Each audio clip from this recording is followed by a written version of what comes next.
Never had a girlfriend at 35? You're not normal. You must be something wrong here. You're only as strong as your bench. These girls don't want you.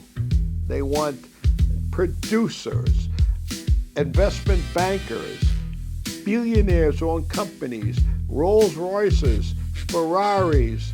They want money. They don't want your heart. I'm 35, never had a girlfriend, and dating feels like a locked door. On paper, my life is solid. I'm financially comfortable, in good shape, live alone, and have a good career. I'm introverted, but not socially broken. I work with people, I can socialize, I function normally. But when it comes to dating, nothing has ever happened. I've never had a girlfriend, never been in a relationship. Never had a girlfriend at 35? You're not normal. You must be something wrong here. The picture is not correct. Every man, when you're 15, 16, 17, 18, 19, 20, 21, 20, girls are not that demanding.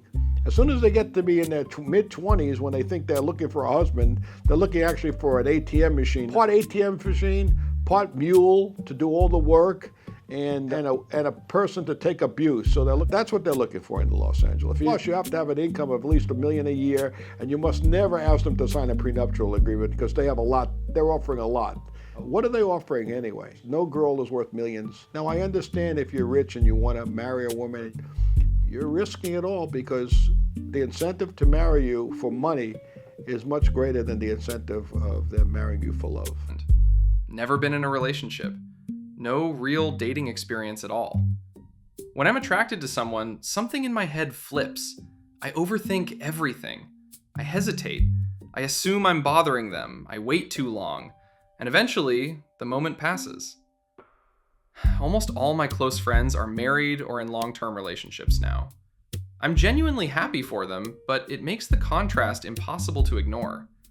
It feels like I missed some basic life lesson that everyone else learned. At this point, it's not even mainly about sex or companionship. It's about being 35 with a completely blank page where experience should be. And that starts to mess with your confidence in a deeper way. So I'm asking, if you were a late starter or had a serious mental block around dating, what actually helped you break through? Because right now, it feels like there's a door everyone else figured out how to open, and I never even found the handle. I have an answer for you, my friend. The answer is simple. Look online, Expedia, Orbitz, Travelocity, and book some plane tickets. Medellin, Costa Rica, Jaco, Mexico, any city in Mexico, anywhere, Vietnam, go Thailand, the Philippines. You're in the wrong location. It has nothing to do with you. They probably don't want you no matter what you do here. If you just were in another country, you would see that you're not irrelevant. You're only invisible in America. I remember when I went to Colombia, the girl who was looking through my luggage was beautiful. And I was in my 40s and she was in her 20s. And I know I'm too old for yes, I know. But meanwhile, she was paying attention to me. And my friend, when I landed, said, people see us again. Girls notice us again. People were talking to me. But not in LA, not in this great city, not the city of devils. These girls don't want you. They want producers, investment bankers, billionaires who own companies, Rolls Royces, Ferraris. They want money. They don't want your heart. They even think that $1 million a year income is not enough. Can you imagine? $1 million a year income is not enough for these girls here. It's ridiculous. So I suggest leaving the Los Angeles area on a plane, spending a month, even Brazil. I've never been there, but I heard Brazil is good. Argentina, Portugal. Try different places. You'll see. You'll exist again. People will want to date you again. You'll be handsome again. You'll have dates. You'll have girls with their arm around you. Here, no way. You're not good enough for us. We're too good for you. Is speed dating basically a scam? I'm 29 and just went to my third speed dating event this year. Once again, I got 0 matches. That part wasn't shocking. What was shocking is that I exchanged numbers with 2 other guys afterward, and both of them also got 0 matches. All 3 of us are decent looking, well-dressed, well-spoken, and have good professional careers. Yep, that's not And enough. you're telling me none of us matched with a single person? No, you're not good Now enough I'm in starting LA. to wonder if this whole thing is just a setup. After the event, they gave out a $5 coupon and immediately started advertising the next event. It feels like the goal is to keep desperate singles paying over and over, rather than actually helping people meet. So now I'm questioning everything. Okay. Is Look, speed dating actually legit? Or is it just designed to keep people coming back and spending money without real results? I can't blame speed dating for your failures as getting a date, but I can say that it's extremely difficult to meet people in Los Angeles and in metropolitan areas, and then nobody even calls you back, or you can't even get a phone number.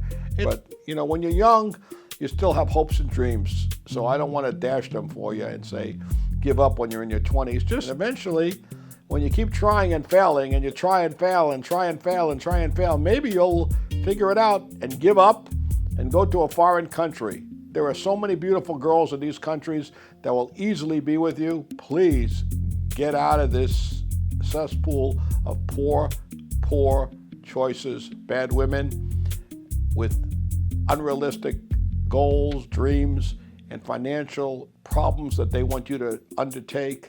If you want to make it in life, become successful financially on your own, then look for a girl in a different country. Yes, she may not love you. Maybe she'll be a little bit wanting a green card, but at least you'll have some company. Here, you're going to be alone. I'm trying to figure out if I'm in a healthy relationship or repeating an old pattern. I moved to New York last August, but a few months before that, I met someone on OkCupid. The connection was immediate. Messages, voice notes, video calls, emails, handwritten letters. When we finally met in person, it was electric. Now we're almost inseparable, and it's very clear we're in love. This is the most secure relationship I've ever had. I'm in my mid-40s, she's in her late 30s. We come from different cultures, but emotionally, we're very close. Still, I'm starting to question whether this is truly healthy. After a very intense beginning, things have settled into a calm, predictable rhythm. Part of me knows that's normal, but another part worries that if it's already this quiet only months in, maybe that's not a great sign. She has a high-pressure job and works long hours from home. She doesn't really see friends regularly, and most of her closest friends live far away. She's very introverted, and I worry the relationship might become her entire world. She also has a very difficult relationship with her father, who she works for. Because of that, she hasn't introduced me as her partner to anyone in her professional life. In my past, I dated someone who kept me a secret for years, and I'm terrified I might be repeating that pattern. Another fear I have is that maybe she's more in love with how much I love her and how I treat her than with me as a person. I don't even know if those things can really be separated. To be clear, she's incredibly kind, loving, and has treated me better than anyone I've ever been with. I love her very deeply. I'm just scared that some of these issues don't have easy solutions, and that I might once again be falling for someone who is emotionally unavailable in ways I don't fully see yet. So I'm asking, are these concerns rational? Are these things that can be worked through with communication? Or am I ignoring warning signs because this relationship feels so good right now? Let's put it this way. When you are mentally unstable or insecure or questioning things or always looking at the negative in a positive situation, you're creating your own destiny. You're creating your own disaster. This man is creating a disaster. He has a great woman. He loves her. She loves him. Everything's good. She doesn't do anything terrible to him. She's nice to him. She's kind. She works hard. She has a high-pressure job. She's got everything you would want in life, and he's questioning it. He's insane. This is taking your mind and going in the wrong direction with it. Go in the right direction. Go in the positive. Go in the things are good. Everything is fantastic. We're trying. We're working it together. Don't go, is this bad? Is this bad? Is this negative? You know what? I'm going to tell you something from years of playing sports. If you think you're going to miss a shot, you miss. If I'm playing tennis or paddle tennis or pickleball and I think that ball's going in the net, you know what? It's heading right in the net. If I think I'm going to miss the basket, I'm missing the basket. So your mind creates this. You must have a positive attitude in a relationship. This guy is self-sabotaging his life. He wants to be alone. He wants to be single and miserable. And I'm not saying single and miserable is actually goes together, because I think most people who are single are pretty happy. The only problem is everybody wants what they don't have. Remember what my famous friend Eric Leiner said, who has passed away, unfortunately. He said, if you think the grass is greener on the other side, remember one day you may lie in the pasture alone.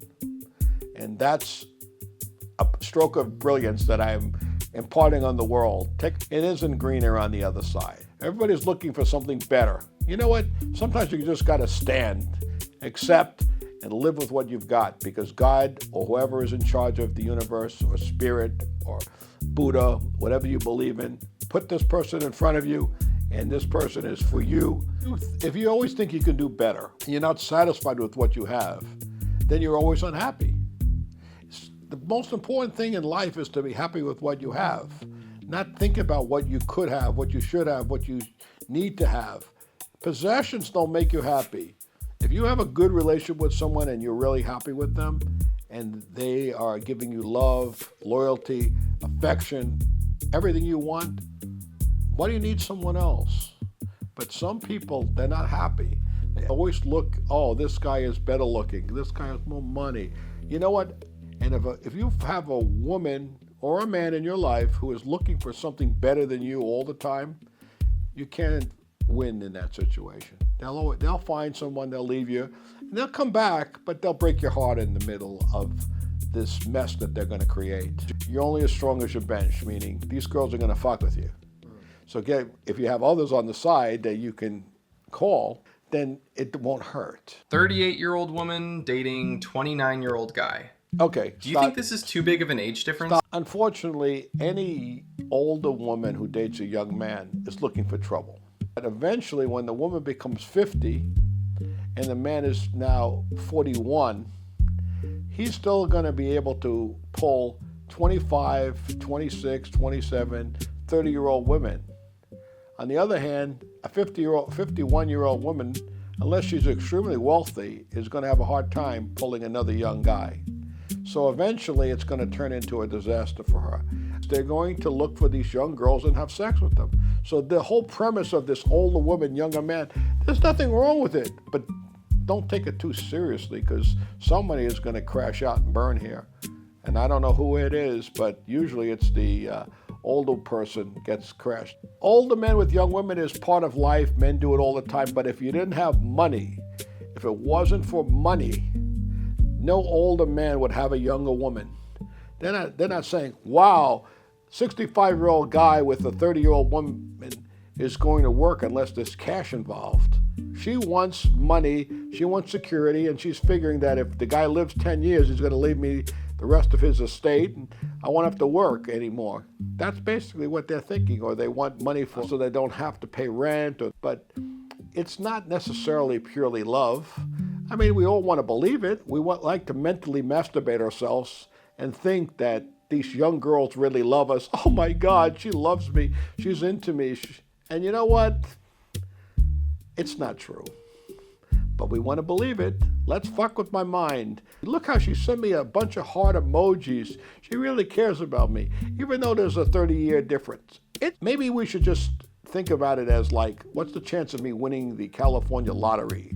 Not that good. What's the chance of me, a 65-year-old guy, getting a 30-year-old girl to fall in love with them, unless there's big money involved? It's probably 0.000001. Well, you want to face reality in life, or you want to live in dream world? Everybody likes dream world. Oh, yes, she loves me. Oh, my God, we're so happy. It's possible. I'm not saying it hasn't happened before, but it's not likely. My dating advice for Los Angeles men, for New York men, for men who have been abused by women in their cities is not to pay them any attention, to think of them basically as pretty objects that you can never be with, and find other women from around the world who will be more interested in being a nice, supportive mate, who will care about you. Look elsewhere. give up. Once you mentally give up on them and don't care about them anymore and don't chase them around the streets as if there is something special about them, you lose the pain. You don't care anymore. When you go to a store and you see a few beautiful girls, walk by them. Don't even say anything to them. Why would you give them the opportunity to slice you up and to make you into an idiot? Don't say anything to them. If a woman is really interested in you, she'll make it known to you, believe me.